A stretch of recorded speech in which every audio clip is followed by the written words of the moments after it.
బులెటిన్లో డీటెయిల్స్ చూస్తే ఏపీలో ఎన్డీఏ కూటమి అధికార వైసీపీని మట్టి కరిపించే విజయ దుందుబిని మోగించింది. టీడీపీ, జనసేన, బీజేపీ ప్రభుత్వాన్ని లాంఛనంగా ఏర్పాటు చేయబోతున్నాయి. ఇప్పటికే ఈ నెల 9న అమరావతిలో చంద్రబాబు ప్రమాణ స్వీకారానికి ఏర్పాట్లు చేస్తున్నారు. ఉదయం 11:53 ముహూర్తం ఖరారు చేశారు. 12వ తేదీపైన తర్జన భర్జనలు చేస్తున్నట్లుగా తెలుస్తోంది. ప్రమాణ స్వీకార ఏర్పాట్లకు అవసరమైన సామాగ్రిని తరలించారు. 12 లారీల్లో వచ్చిన భారీ టెంట్లు, స్టేజ్ నిర్మాణ సామాగ్రిని రాయపూడిలో ఉంచారు. ప్రమాణ స్వీకారం ఎక్కడ చేస్తే బాగుంటుంది అనే దిశగా టీడీపీ నేతలు సమాలోచనలు చేస్తున్నారు. ముఖ్య నేతలు ఇవాళ స్థల పరిశీలన చేస్తారని తెలుస్తోంది. మరో 2 రోజుల్లో సభా వేదిక ఎక్కడ అనేది తేలిపోబోతుంది. గుంటూరు, విజయవాడ హైవేపై అనువైన ప్రాంతం కోసం నేతలు అన్వేషిస్తున్నారు.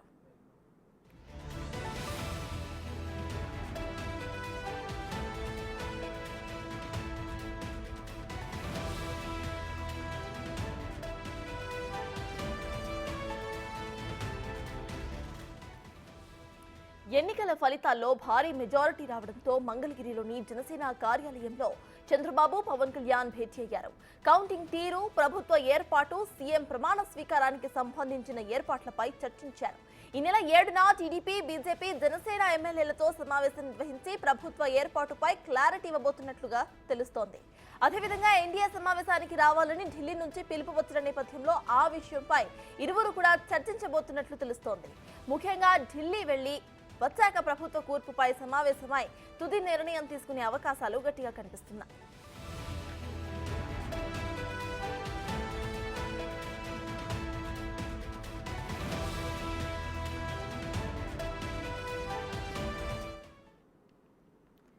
ఏపీలో కూటమి ఘన విజయం సాధించింది. ఇక ప్రమాణ స్వీకార కార్యక్రమాలకి కూడా కూటమి రెడీ అవుతోంది. ఈ విషయంపై పూర్తి డీటెయిల్స్ ను మా అసోసియేట్ ఇన్పుట్ ఎడిటర్ గణేష్ అందిస్తారు. గణేష్, ఇప్పటి ప్రెజెంట్ మనం ఇటు చూస్తే కూటమి నేతలు అటు ప్రమాణ స్వీకార కార్యక్రమాలకి సన్నద్ధమవుతున్నారు. అట్ ద సేమ్ టైం వీళ్ళు భేటీ కూడా అవ్వబోతున్నట్టు తెలుస్తోంది. ఢిల్లీకి వెళ్లే అవకాశాలు కూడా కనిపిస్తున్నాయి. సో ప్రెజెంట్ అప్డేట్స్ ఏంటి? అంటే ఇప్పటి వరకు రాష్ట్ర చరిత్రలో ఘన విజయం సాధించిన కూటమి ఏదైతే ఉందో, తెలుగుదేశం కావచ్చు, తెలుగుదేశం, బీజేపీ, జనసేన కూటమి ఒక ఘన విజయాన్ని సాధించింది. అందరి అంచనాలను తలకిందులు చేస్తూ ఆ పార్టీ కావచ్చు, లేకపోతే మిగతా అనాలిసిస్ల అంచనాలు కావచ్చు, అంటే 1-2 సంస్థలు తప్ప మిగతా అంచనాలని తలకిందులు చేస్తూ ఒక ఘన విజయాన్ని సాధించింది.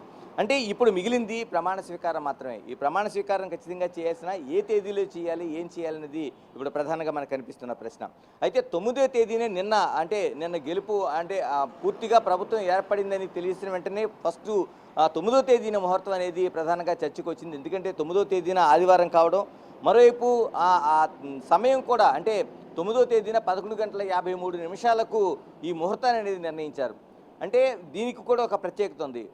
9వ తేదీన ఖచ్చితంగా మనం చూసుకుంటే పునర్వసు నక్షత్రం అనేది వచ్చిందనేది ఆ పండితులు వాళ్ళకి సూచించింది. అంటే శ్రీరాముడి నక్షత్రంగా దీన్ని చెప్తున్నారు. మరోవైపు 11:53 అంటే మిట్ట మధ్యాహ్నం అంటే శ్రీరాముడు పుట్టిన సమయం కాబట్టి ఈ సమయంలో దీన్ని ఒక మంచి ముహూర్తంగా, ఒక మంచి రామరాజ్యంగా పరిపాలన చేయాల్సిన అవసరాన్ని, ఎక్కడైనా మంచి పరిపాలనకి చిహ్నంగా మన రాముడిని చూపిస్తారు కాబట్టి అలాంటి ముహూర్తంలో చేయాలనేది చూస్తున్నారు. ఎందుకంటే సాయంత్రం నుంచి దుర్ముహూర్తం వస్తుంది కాబట్టి 11:53 9వ తేదీన ముహూర్తం నిర్ణయిస్తే బాగుంటుంది.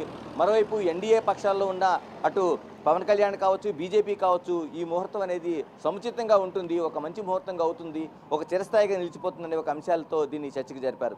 అయితే మరోవైపు 12వ తేదీని కూడా పండితులు మంచి ముహూర్తంగా చెప్పారు. బుధవారం నాడు చాలా మంచి ముహూర్తం ఉంది, ఆ సమయంలో ఆ రోజంతా మంచి ముహూర్తం ఉంది కాబట్టి ఎప్పుడు పెట్టుకున్నా పర్వాలేదు అనేది పండితులు సూచించింది. అంటే 9వ తేదీన మిట్ట మధ్యాహ్నం 11:53 ఒక మంచి ముహూర్తం కాబట్టి ఆ రోజున మధ్యాహ్నం చేస్తే బాగుంటుంది అనేది ఒక చర్చ. అయితే 12వ తేదీన మరో ముహూర్తంగా చెప్పారు. అయితే 12వ తేదీన చాలా దూరం అవుతుంది కాబట్టి ఆ ముహూర్తం 9వ తేదీకి దగ్గరలోనే ఉండాల్సిన అవసరం ఉందనేది ఒక చర్చ అయితే వచ్చింది. ఏదేమైనా 9వ తేదీకి ఎక్కువ ఓటింగ్ పడే అవకాశం ఉంది.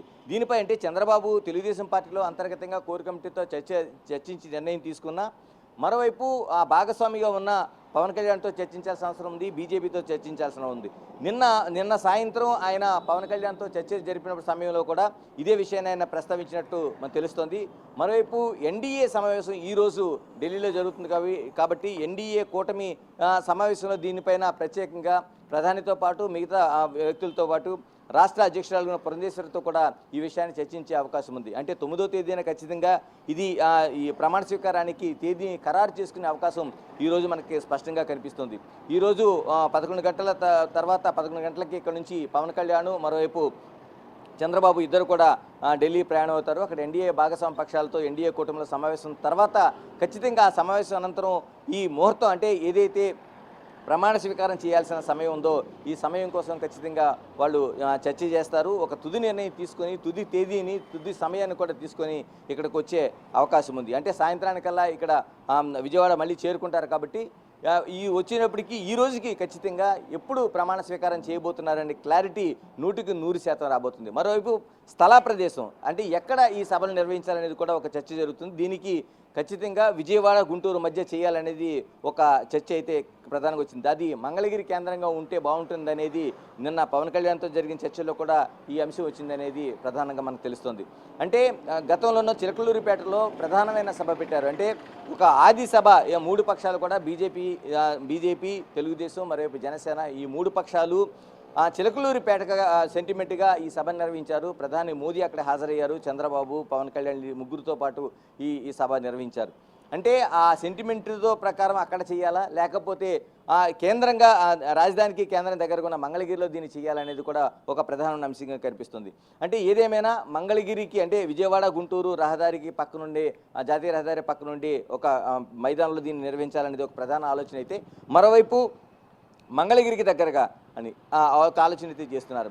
అయితే మరికొందరు ఆలోచన ఏదైతే ఒక రాజధానిగా అమరావతి అనుకున్నారో అమరావతి కేంద్రంగా ఈ సభ నిర్వహిస్తే బాగుంటుందనే ఆలోచన అయితే ఇంకొక ఆలోచనగా కనిపిస్తుంది. ఏదేమైనా గుంటూరు, విజయవాడ పరిసరాల్లోనే ఈ ప్రమాణ స్వీకార సభ భారీ ఎత్తున జనసందోహం మధ్య ఈ ప్రమాణ స్వీకారం చేసే అవకాశం ఉందనేది తెలుస్తుంది. ఏదైనా ఈ రోజు ఎన్డీఏ పక్షాల సమావేశానికి ఏదైతే వెళ్తున్నారో ఆ ఎన్డీఏ పక్షాల సమావేశంలో ఢిల్లీలో జరిగి బీజేపీతో పాటు చర్చించి అక్కడ పురంధేశ్వరి కూడా రాష్ట్ర అధ్యక్షురాలు బీజేపీ అధ్యక్షురాలు ఉంటుంది కాబట్టి ముగ్గురు కూడా ఒక సమావేశం అయిన తర్వాత దీనిపైన తుది నిర్ణయం ఈ రోజుకే వచ్చే క్లారిటీ వచ్చే అవకాశం అయితే స్పష్టంగా మనకు కనిపిస్తోంది. Right, thank you Ganesh.